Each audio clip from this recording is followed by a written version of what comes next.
Hello friends, welcome to on my channel. मेरा नाम है ध्रुव और आप देख रहे हैं द लर्नर्स कम्युनिटी। आज की वीडियो में हम बात करने जा रहे हैं फोर्थ सेमेस्टर के हिस्ट्री सब्जेक्ट के बारे में, जिसमें हम यूनिट 8 के बारे में आज की वीडियो में बात करेंगे।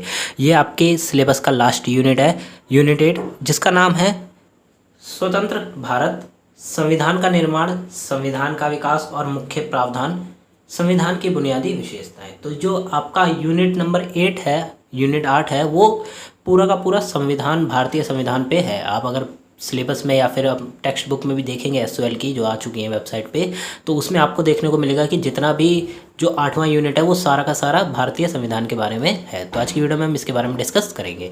तो चलिए वीडियो को शुरू करते हैं। और अगर अभी तक आपने हमारा चैनल सब्सक्राइब नहीं किया तो प्लीज़ चैनल को सब्सक्राइब करें और वीडियो पूरा देखें। बहुत इंपॉर्टेंट वीडियो है आपके लिए, क्योंकि इससे रिगार्डिंग, भारतीय संविधान से रिगार्डिंग आपसे कोई भी क्वेश्चन पूछा जा सकता है आपके एग्जाम्स में। तो चलिए वीडियो को शुरू करते हैं। हमारा पहला टॉपिक आता है भारतीय स्वतंत्रता अधिनियम 1947। भारतीय स्वतंत्रता अधिनियम 15 जुलाई 1947 को हाउस ऑफ कॉमन्स द्वारा और अगले दिन हाउस ऑफ लॉर्ड्स द्वारा पारित किया गया था और जुलाई 1947 18 जुलाई 1947 को शाही सहमति प्राप्त की थी। इस अधिनियम में 20 धाराएं और 3 अनुसूचियां थी। ठीक है, तो भारतीय स्वतंत्रता अधिनियम सबसे पहले आया था 15 जुलाई 1947 को, जिसको सबसे पहले पास किया गया था हाउस ऑफ कॉमन्स में। उसके अगले दिन उसको हाउस ऑफ लॉर्ड्स में भी पास किया गया और उसके बाद 18 जुलाई 1947 को उसने शाही सहमति प्राप्त करी थी इंग्लैंड में। और इस अधिनियम के अंतर्गत 20 धाराएं और 3 अनुसूचियां थी। फिर आता है इस अधिनियम में 2 स्वतंत्र अधिराज्य, यहाँ पे अधिराज्य से तात्पर्य है कि देश। ठीक है, तो 2 स्वतंत्र अधिराज्य स्थापित करने का प्रावधान था, जिन्हें मूल रूप से भारत और पाकिस्तान के रूप में जाना जाता है। ठीक है, तो इस अधिनियम के तहत 2 नए अधिराज्य या फिर देश बनने वाले थे, जिनको स्थापित करना था, भारत और पाकिस्तान। प्रत्येक अधिराज्य ने इंग्लैंड द्वारा एक गवर्नर जनरल नियुक्त होना था। तो दोनों भारत और पाकिस्तान में एक एक गवर्नर जनरल जो कि इंग्लैंड द्वारा आएगा वो घोषित होना था, और वो वहाँ पे क्या करता, कुछ टाइम तक मेंटेनेंस का काम करता। ठीक है, एक प्रकार से वो नियंत्रण बनाए रखता। प्रत्येक अधिराज्य के विधानमंडल को कानून बनाने का पूरी शक्ति दी गई थी। तो जो भी अधिराज्य है, भारत और पाकिस्तान के विधानमंडल को कानून अपने हिसाब से बनाने की सारी शक्तियाँ प्रोवाइड करी गई थी। अब से ब्रिटिश सांसद का कोई भी अधिनियम किसी भी अधिराज्य तक विस्तृत नहीं था। अब इसके बाद क्या हुआ, इस अधिनियम के आने के बाद, कि ब्रिटिश साम्राज्य का कोई भी ब्रिटिश सांसद जो है उनका कोई भी अधिनियम, रूल यहाँ पे नहीं चलेगा, ना पाकिस्तान पे ना भारत पे। ये सब उस अधिनियम के अंतर्गत लिखा गया था। परिणाम स्वरूप पूर्ण विराम तथा भारतीय राज्यों पर भी अंग्रेजों का कोई राज समाप्त हो गया। ठीक है, तो भारत और पाकिस्तान पे अंग्रेजों का जो आधिपत्य था वो पूरी तरह से समाप्त हो गया। 15 अगस्त 1947 को भारत स्वतंत्र हुआ। भारत का कार्यकारी संविधान भारतीय संविधान सभा द्वारा दिसंबर 1948 से, यहाँ पे दिसंबर नहीं, यहाँ पे नवंबर आएगा, नवंबर 1948 से दिसंबर 1949 की अवधि के दौरान तैयार किया गया था। ठीक है, भारत 15 अगस्त 1947 को आज़ाद हुआ। उसके बाद उसके संविधान के ऊपर कार्य चालू हुआ। इस संविधान को बनाने के लिए भारतीय संविधान सभा का निर्माण किया गया था, जिसने संविधान बनाने में पूरी की पूरी जो देख रेख है वो उसने करी। संविधान हमारा बना नवंबर 1948 से दिसंबर 1949 की अवधि के बीच में। 26 जनवरी 1949 को संविधान अपनाया गया तथा 26 जनवरी 1950 को इसे लागू किया गया। 26 नवंबर 1949 को संविधान को अपना लिया गया। ठीक है, और 26 जनवरी 1950 को संविधान को पूर्ण रूप से भारत में लागू कर दिया गया। मतलब कि अब 26 जनवरी 1950 के बाद जितना भी देश में कार्य होगा वो संविधान के अकॉर्डिंग होगा। अब आता है स्वतंत्र भारत का संविधान।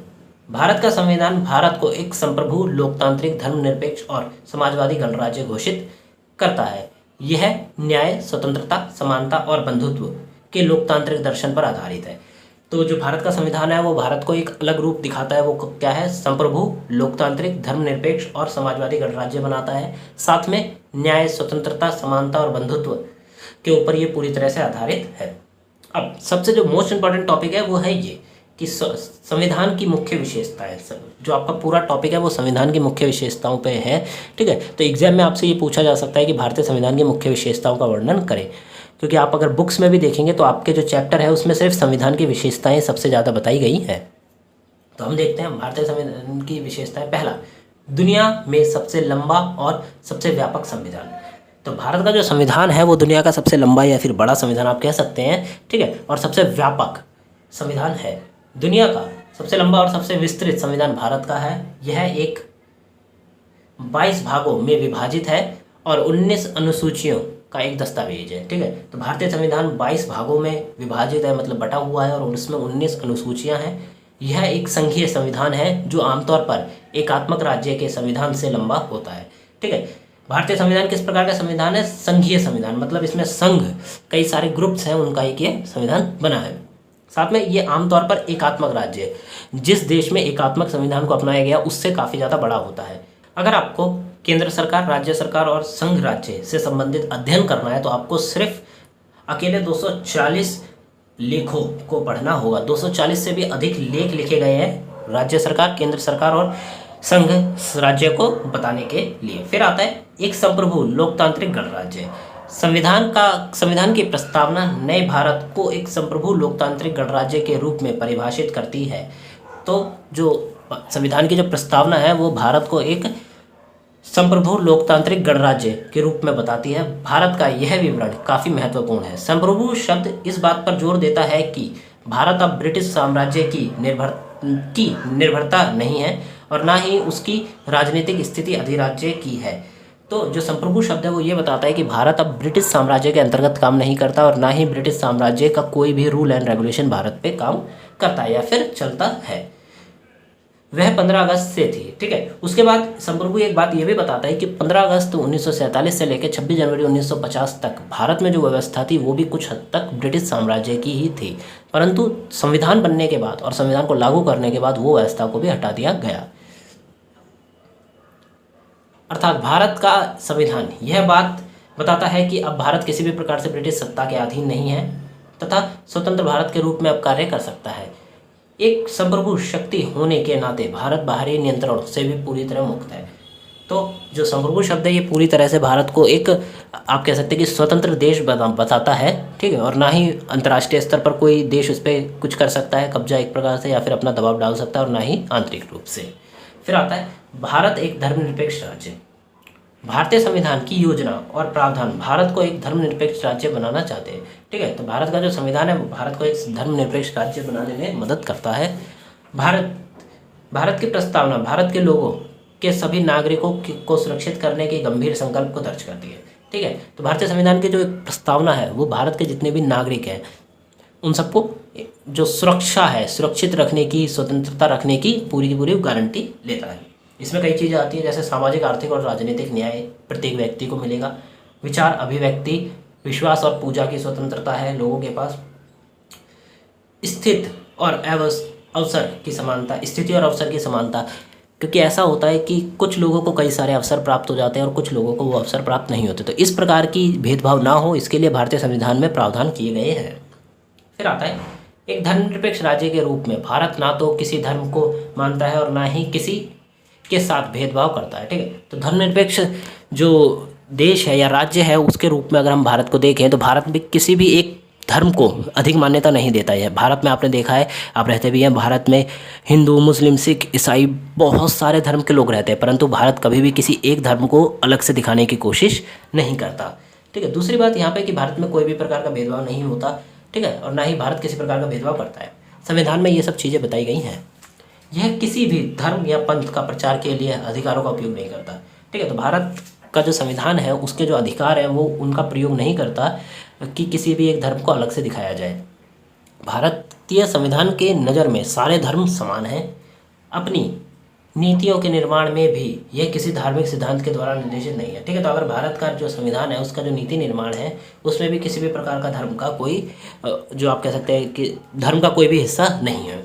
सरकार का संसदीय रूप, भारतीय संविधान सरकार के संसदीय रूप का एक प्रावधान करता है और इस प्रणाली को केंद्र और राज्य दोनों में अपनाया गया, ठीक है। तो भारतीय संविधान में जो संसदीय रूप है वो भारतीय संविधान के अंतर्गत बताया गया है जिसमें केंद्र और राज्य दोनों को जोड़ा गया है। भारतीय संघ के राष्ट्रपति और राज्य के राज्यपाल नाम मात्र की शक्ति के साथ संवैधानिक प्रमुख है। अब भारत के जो राष्ट्रपति हैं और जो राज्य का राज्यपाल है ये सबसे ज़्यादा प्रमुख है, इनके पास नाम मात्र की शक्ति होती है और ये सबसे ज़्यादा प्रमुख व्यक्ति है। अगर देश की बात करें तो राष्ट्रपति सबसे ज़्यादा प्रमुख है, और अगर राज्य की बात करें तो राज्यपाल।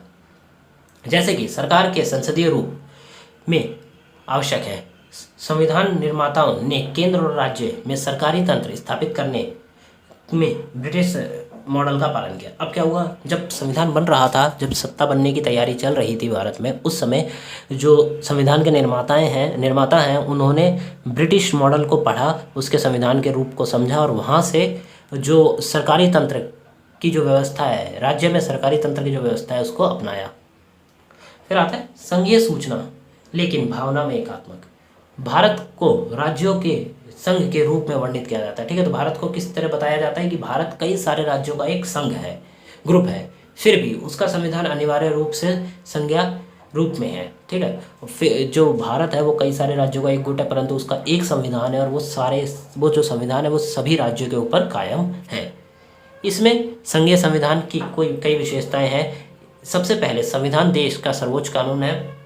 दूसरा, भारतीय संविधान संघ और राज्य के बीच में सत्ता का व्यापक विभाजन करता है, ठीक है। तो जो संविधान है उसमें कुछ उसकी विशेषता है। अगर हम बात करें एक देश के रूप के अंतर्गत, तो संविधान सबसे सर्वोच्च है, संविधान से ऊपर कुछ नहीं है, पहला पॉइंट। दूसरा कि जो केंद्र सरकार है और राज्य सरकार है, इनके बीच में जो शक्तियों का विभाजन है, पावर का जो बंटवारा है, ठीक है, वो हिसाब से किया गया है। राज्य के हिसाब से राज्य को शक्तियाँ दी गई हैं जितना वो चला सकता है, और देश जो केंद्र सरकार है उसे उतनी शक्तियाँ दी गई हैं। अनुच्छेद 245-246 शक्तियों के वितरण के सिद्धांत को निर्धारित करता है, ठीक है। तो अनुच्छेद 245 और 246 शक्तियों के विभाजन के बारे में बात करता है, और संविधान की 7वीं अनुसूची में सूचियाँ शामिल है, संघ सूची, राज्य सूची और समवर्ती सूची। अगर आप संविधान के बारे में पढ़ें तो आपको देखने को मिलेगा कि जो संविधान की 7वीं सूची है उसके अंतर्गत संघ सूची, राज्य सूची और समवर्ती सूची उसमें शामिल है। फिर आता है आंशिक रूप से कठोर और आंशिक रूप से लचीला। तो आपने पढ़ा ही होगा 11वीं 12वीं में कि भारत का जो संविधान है वो कठोर भी है बहुत ज़्यादा और लचीला भी बहुत ज़्यादा है। तो इसको देखते हैं किस प्रकार है ये। भारतीय संविधान आंशिक रूप से कठोर और आंशिक रूप से लचीला है। यह इतना कठोर है कि इसके कुछ प्रावधानों में संशोधन का तरीका आसान नहीं। तो कि भारत का जो संविधान है वो इतना ज़्यादा कठोर है कि उसके कुछ हिस्से ऐसे हैं जिसमें प्रावधान करने का जो तरीका है वो बहुत ही ज़्यादा कठिन है। वहीं अगर एक तरफा कार्यवाही से ना तो केंद्र सरकार और ना ही राज्य सरकार उन्हें भी बदलाव कर सकती है, ठीक है। तो जो प्रावधान लाया जाता है, जो बिल लाया जाता है संविधान के थ्रू, उसको दोनों जगह से पास होना होता है, केंद्र सरकार और राज्य सरकार। ना ही केंद्र सरकार उसे पास करके एक रूल बना सकती है और ना ही राज्य सरकार उसे पास करके एक रूल बना सकती है। इसके अलावा इन प्रावधानों को संविधान में निर्मित तरीकों से ही संशोधित किया जा सकता है। उसके बाद अगर आपको कोई प्रावधान करवाना है तो आपको संविधान के रूल्स एंड रेगुलेशंस को फॉलो करना होगा, अदरवाइज आपका जो प्रावधान है वो अमान्य माना जाएगा। और यह तरीका सामान्य कानून के लिए तैयार किए गए कानूनों से अलग है। अब उसके बाद बात करा जाता है कि अगर आपको कठोर प्रावधानों को क्या करना है, संशोधन करना है, तो उसके अलग तरीके हैं। किन अनुच्छेदों से संशोधन करने कठिन है, ये निम्नलिखित है, ठीक है। तो कुछ ऐसे अनुच्छेद हैं जिनसे संशोधन करना कठिन है, वो देख लेते हैं। पहला, राष्ट्रपति के चुनाव के बारे में अगर आपको उसमें प्रावधान करना है तो उसमें काफ़ी ज़्यादा कठिन है। संघ और राज्य के कार्यकारी शक्ति की सीमा, सर्वोच्च न्यायालय और उच्च न्यायालय की शक्तियों का अधिकारिता, शक्तियों का वितरण, 7वीं अनुसूची में से कोई एक सूची, ठीक है। अगर आपको चेंज करना है 7वीं अनुसूची में कोई भी एक सूची में, तो आपको कठोर प्रावधानों को अपनाना पड़ेगा। संसद में राज्यों का प्रतिनिधित्व और अनुच्छेद 368 का प्रावधान। फिर आता है कठोरता के बावजूद भारतीय संविधान का चरित्र लचीला है, जिसके साथ इसके अधिकांश प्रावधानों में संविधान संशोधन किए जा सकते हैं। अब जो लचीला हिस्सा है भारतीय संविधान का, जो लचीला हिस्सा है उसमें कई सारे प्रावधान कर सकते हैं आप लोग, ठीक है। प्रावधान उसमें करना काफ़ी ज़्यादा आसान है अगर हम कठोर के मुकाबले की बात करें तो। उनके मामलों में संसद से बहुमत से संविधान को बदला जा सकता है, ठीक है। तो अगर वो मामला है जो कि लचीला है तो संसद में बहुमत लाइए आप, और आप क्या होगा, आप उसको रूल्स बना सकते हैं। पूरे राम राज्य द्वारा, यहाँ पे पूरे राम राज्य नहीं आएगा, द्वारा अनुसमर्थन आवश्यक नहीं है, ठीक है। तो जो पूरा का पूरा आप कह सकते हैं कि जो समर्थन है वो पूर्ण ना हो, परंतु समर्थन आधे से ज़्यादा हो तो भी आपका बिल पारित किया जा सकता है। फिर आता है भारतीय संविधान एक सामाजिक दस्तावेज। भारतीय संविधान सबसे पहले और सबसे महत्वपूर्ण एक सामाजिक दस्तावेज है। इसके अधिकांश प्रावधान आधुनिक आधार, कानून, व्यक्तिगत योग्यता, धर्मनिरपेक्षता, शिक्षा, भारतीय समाज संरचना का पुनर्निर्माण करके एक सामाजिक क्रांति लाने का प्रयास करते हैं। अब क्या होता है कि भारतीय संविधान जो है वो एक सामाजिक दस्तावेज है, मतलब उस संविधान को बनाया ही इसलिए गया कि जो समाज है, जो सामाजिक व्यवस्थाएं हैं, उन्हें अच्छे से चलाया जा सके। तो एक वो महत्वपूर्ण दस्तावेज हो गया भारतीय समाज के लिए। दूसरा, अधिकांश जो प्रावधान हैं या तो वो कानून के लिए किए जाते हैं या फिर व्यक्तिगत किसी एक व्यक्ति के लिए, ठीक है, या फिर योग्यता के अनुसार किए जाते हैं, धर्मनिरपेक्षता के आधार पर किए जाते हैं, या फिर शिक्षा के आधार पर जो प्रावधान है वो किए जाते हैं। और यही प्रावधान क्रांति लाने में काफ़ी ज़्यादा सहायक होते हैं। सार्वभौमिक वयस्क मताधिकार, मतलब वोटिंग का जो अधिकार है, 18 साल के प्लस लोगों को, 18+ लोगों को वोटिंग करने का अधिकार दिया गया है। ये भारतीय संविधान में बताया गया है। इसको देखें, भारतीय संविधान में वयस्क मताधिकार के सिद्धांत को अपनाया गया। 18 वर्ष से अधिक आयु के प्रत्येक नागरिक, पुरुष या महिला, को विभिन्न प्रतिनिधियों, निकायों जैसे लोकसभा, राज्यसभा के चुनाव में मतदान करने का अधिकार दिया गया है। ठीक है, तो 18 साल से जो भी ज़्यादा है उसको अधिकार है कि वो वोट दे सकता है अपनी पसंद के व्यक्ति को, और चाहे तो नहीं दे सकता। इसके अलावा भारत के नागरिक अब व्यक्तिगत रूप से वोट करते हैं, ना कि हिंदू, मुस्लिम या ईसाई के रूप में। तो जब से लोगों को एक प्रकार से आप कह सकते हैं कि वोटिंग करने का अधिकार मिला है प्रत्येक व्यक्ति को, तो वो अब धर्म के आधार पर या फिर किसी मतभेद के आधार पर वोट नहीं करता। अब उसको पूरी की पूरी खुली छूट है, चाहे तो वो किसी भी पार्टी को वोट दे, चाहे हिंदू हो चाहे मुस्लिम हो, उससे कोई फर्क नहीं पड़ता। ठीक है, परंतु ये हिंदू मुस्लिम के आधार पर वोट देने के लिए उन्हें नहीं बताया गया। फिर आता है कई स्रोतों से तैयार किया गया एक अनूठा दस्तावेज। तो भारतीय संविधान कोई, आप कह सकते हैं कि भारतीय संविधान कोई अकेला नहीं बनाया गया है। ठीक है, इस भारतीय संविधान में विश्व के बहुत बड़े बड़े संविधानों से कुछ हिस्से लिए गए हैं, तो उन्हें देखते हैं। भारतीय संविधान निर्माताओं ने निर्मित करने से पूर्व संविधान सभा ने विभिन्न देशों के संविधानों का विस्तार पूर्वक अध्ययन किया। साथ ही साथ भारतीय स्वतंत्रता के पूर्व बने अधिनियमों, राष्ट्रीय कांग्रेस के प्रावधानों, प्रस्तावों को भी अधिनियम किया था। तो भारतीय संविधान बनाने से पहले भारतीय संविधान सभा ने विश्व के बड़े बड़े संविधानों का पूरा ज्ञान अर्जित किया। ठीक है, वहाँ से हर चीज़ को पढ़ा, और कांग्रेस पार्टी ने जो भी अधिनियम पहले लाए थे स्वतंत्रता से पहले, उन अधिनियमों को भी स्टडी करी, और उसके बाद भारतीय संविधान को तैयार किया गया। संपूर्ण चीज़ों के अध्ययन के पश्चात जहाँ से जो वस्तु उपयुक्त लगी उसे ले लिया गया। ठीक है, तो जब अध्ययन कर लिया गया तो जो भी इंपॉर्टेंट चीज़ लगी उसे उठा लिया गया, तथा भारतीय संविधान में उसे सम्मिलित कर लिया गया।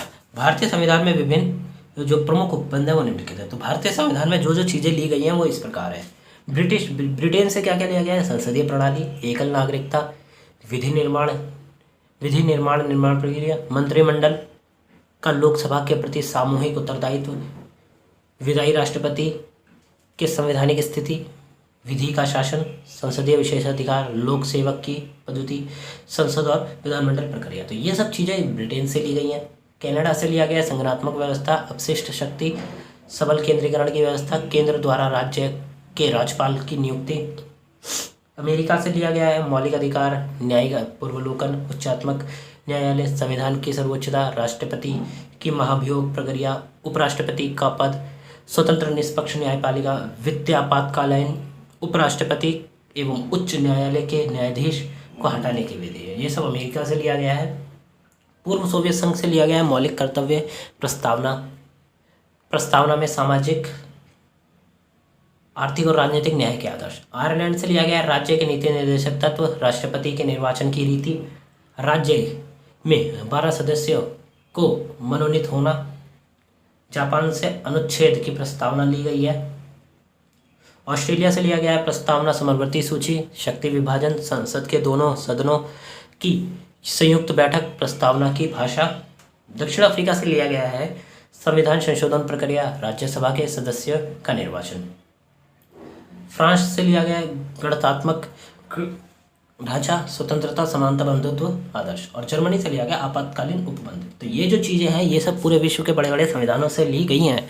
तो इन चीज़ों को आप जितना हो सके उतना याद करिए, क्योंकि अगर आप इन चीज़ों को पॉइंट के रूप में लिखते हैं और थोड़ा सा भी एक्सप्लेन करते हैं तो आपके जो मार्क्स हैं वो काफ़ी हद तक बढ़ जाएंगे। अब आता है मौलिक अधिकार के बारे में। तो भारतीय संविधान में मौलिक अधिकारों के बारे में पूरा का पूरा वर्णन दिया गया है। भारतीय संविधान इसके भाग 3 में मौलिक अधिकारों का एक समूह है जो सभी भारतीय नागरिकों और कुछ मामलों में यहाँ तक कि उन लोगों को भी जो भारत के नहीं हैं उनकी भी गारंटी लेता है। ठीक है, तो भारत का जो संविधान है वो भारतीय लोगों सहित उन लोगों की भी सुरक्षा और मौलिक अधिकारों की गारंटी लेता है जो कि भारत के सदस्य नहीं हैं। जो भारतीय नागरिक नहीं है। यह अधिकार किसी व्यक्ति के पूर्ण शारीरिक, मानसिक और नैतिक विकास को सुनिश्चित करता है। ठीक है, तो ये जो मौलिक अधिकार है ये एक व्यक्ति के मानसिक, शारीरिक और नैतिक विकास को पूरी तरह से सुनिश्चित करता है और उन्हें बुनियादी स्वतंत्रता की शर्तें प्रदान करता है। अब जो हमारे मौलिक अधिकार है वो कुछ इस प्रकार है: समानता का अधिकार, स्वतंत्रता का अधिकार, शोषण के खिलाफ अधिकार, धर्म की स्वतंत्रता का अधिकार, सांस्कृतिक और शैक्षिक अधिकार। जो संपत्ति का अधिकार है इसको शायद अब हटा दिया गया है और अब आता है संवैधानिक उपचार का अधिकार। तो ये जो है आपके मौलिक अधिकार है। भारतीय संविधान इन सभी अधिकारों की गारंटी लेता है। फिर आता है राज्य के नीति निर्देशक सिद्धांत। राज्य के नीति निर्देशक तत्व भारतीय संविधान की एक महत्वपूर्ण विशेषता है। वे राज्य के नीति और उस प्रकार के सामाजिक व्यवस्था के प्रति नीति निर्गत करते हैं। तो भारत के जो नीति निर्देशक सिद्धांत है वो भारत में राज्य को व्यवस्था चलाने के लिए जो अधिकार हैं वो प्रोवाइड करते हैं, जिसका निर्माण किया जाना है। राज्य को अपने लोगों के लिए आजीविका को पर्याप्त साधन, धन का उचित वितरण, बाल और वयस्क श्रम की सुरक्षा, अवकाश का पूर्ण आनंद और सामाजिक और सांस्कृतिक अवसरों के हितों को सुनिश्चित करने का कार्य करते हैं। तो जो नीति निर्देशक सिद्धांत है वो राज्य के प्रत्येक व्यक्ति को कई सारी चीज़ें प्रोवाइड करते हैं। कुछ इस प्रकार है जैसे कि आजीविका का पर्याप्त साधन, धन का उचित वितरण होता है लोगों के बीच में, बाल और वयस्क श्रम की सुरक्षा प्रोवाइड की जाती है, अवकाश का पूर्ण आनंद और सामाजिक और सांस्कृतिक अवसरों के हित को सुनिश्चित करने का काम राज्य के नीति निर्देशक सिद्धांतों के अंतर्गत होता है। फिर आता है एकल नागरिकता। एकल नागरिकता से तात्पर्य है कि प्रत्येक व्यक्ति को एक अलग नागरिकता प्रोवाइड की गई है और भारत का चाहे अमीर व्यक्ति हो चाहे गरीब व्यक्ति हो, सबकी नागरिकता समान है। किसी को भी अधिक से अधिक सुविधाएं नहीं दी गई हैं, सब एक समान व्यक्ति हैं। भारतीय संविधान में पूरे भारत के लिए एकल और सामान्य नागरिकता की स्थापना की है। नागरिक केवल भारतीय संघ के प्रति निष्ठा रखते हैं। भारत के नागरिकों को पूरे देश में समान नागरिक और राजनीतिक अधिकार प्राप्त है। तो अगर आप भारत में दिल्ली में रहते हैं और अगर आप दिल्ली से यूपी में चले जाते हैं तो आपको जो अधिकार आपके दिल्ली में थे वही अधिकार आपके यूपी में भी होंगे। चाहे आप कहीं से भी भारत के किसी भी कोने में चले जाएं, आपके जो अधिकार हैं वो सेम रहेंगे, चाहे वो नागरिकता का हो या फिर राजनीतिक अधिकार हो। दूसरा, इसके अलावा एकल नागरिकता स्वतंत्र रूप से दिन में प्रचलित अधिकांश प्रथम राज्य बाधाओं को दूर करती है। अब एकल नागरिकता जो है वो कई सारी बाधाओं को भी दूर करती है और भारत के पूरे क्षेत्र में व्यापार, वाणिज्य और संभोग की स्वतंत्रता को सुविधा प्रदान करती है। अब जो एकल नागरिकता है वो इस बात में भी मदद करती है कि लोग एक स्टेट से दूसरे स्टेट में जाके व्यापार कर सकें, वाणिज्य कर सकें, और जो घूमने की व्यवस्था है, लोग ट्रैवलिंग के लिए जाते हैं एक स्टेट से दूसरे स्टेट में, इसकी पूरी की पूरी स्वतंत्रता दी गई है। नगर पालिका की स्वतंत्रता। भारतीय संविधान के तहत नगर पालिका को कार्यपालिका से स्वतंत्र बनाया गया है। ठीक है, तो नगर पालिका को कार्यपालिका से पूरी तरह से स्वतंत्र बनाया गया है और इसके स्वतंत्रता सुनिश्चित करने के लिए संवैधानिक चार्टर में भी प्रावधान किया गया है। तो संवैधानिक चार्टर में प्रावधान भी किया गया है। संविधान न्यायाधीशों को नियुक्त करने के लिए कठोर योग्यता निर्धारित करता है। तो संविधान क्या है, अगर आपको न्यायाधीश को नियुक्त करना है तो जो योग्यता है वो काफ़ी कठोर होती है। भारत के राष्ट्रपति, सर्वोच्च न्यायालय और उच्च न्यायालय के प्रत्येक न्यायाधीश को नियुक्त करने में भारत के मुख्य न्यायाधीश का परामर्श करने में बाध्य है। अगर जो भारत का आप कह सकते हैं कि सर्वोच्च न्यायालय, उच्च न्यायालय में किसी न्यायाधीश को बैठाना है तो उससे पहले जो पूर्व न्यायाधीश हैं उनसे विचार विमर्श करना जरूरी है। न्यायाधीश की नियुक्ति कब की जाती है, जब वह 62 से 65 वर्ष की आयु के नहीं हो जाते। ठीक है, तो एक व्यक्ति न्यायाधीश तभी बन सकता है जब उसकी उम्र 62 से 65 वर्ष के आसपास हो। उच्च वेतन दिया जाता है, उन्हें उच्च वेतन दिया जाता है और उनके आचरण विधानमंडल में चर्चा के दायरे से बाहर बना दिया जाता है। ठीक है, तो उसके बाद जो उनका आचरण है उसको विधानमंडल में चर्चा के रूप में नहीं लिया जाएगा। भारत में न्यायपालिका अपनी स्वतंत्रता, निष्पक्षता, अखंडता के लिए विख्यात है। ठीक है, सॉरी, यहाँ पे जो न्यायपालिका है यहाँ पे भी नगर पालिका के बदले न्यायपालिका ही आएगी। ठीक है, तो न्यायपालिका को पूरी तरह से स्वतंत्र बनाया गया है भारत के अंतर्गत। ये थोड़ा नोट्स लिखने में गलती हुई है। ठीक है, तो जो भारत की न्यायपालिका है वो पूरी तरह से स्वतंत्र है। कार्यपालिका जो है वो उसके ऊपर कोई भी प्रकार का दबाव नहीं डाल सकती। ठीक है, तो यह है आपके नोट्स। और जो भारत की न्यायपालिका है उसको स्वतंत्र और निष्पक्षता के रूप में जाना जाता है। पूरे विश्व में भारत की न्यायपालिका को स्वतंत्र, निष्पक्ष, ठीक है, के रूप में जाना जाता है। तो ये थे आपके आज के नोट्स। 8वें यूनिट के आपका जो यूनिट है वो खत्म हो चुका है। अब हम इंपॉर्टेंट जो क्वेश्चन आंसर हैं उनकी वीडियो भी लाएंगे जल्द ही, तो आप थोड़ा सा वेट करिए। बहुत ज़्यादा कमेंट्स आ रहे हैं कि सर इंपॉर्टेंट वीडियो लाइए, तो जैसे ही आपका ये यूनिट खत्म हो चुका है अब आपके इंपॉर्टेंट क्वेश्चंस और उनके आंसर्स की वीडियो आने लगेगी। तो आपको आज की वीडियो कैसी लगी आप हमें जरूर बताएं। वीडियो अच्छी लगी तो प्लीज़ वीडियो को लाइक करें, चैनल को सब्सक्राइब करें, जितना हो सके वीडियो को शेयर करें। हो सकता है वीडियो बनाते समय कोई मिस्टेक हुई है तो प्लीज़ आप अपना फीडबैक जरूर लिखिए। मिलते हैं अगली वीडियो में। Thanks for visiting on my channel guys.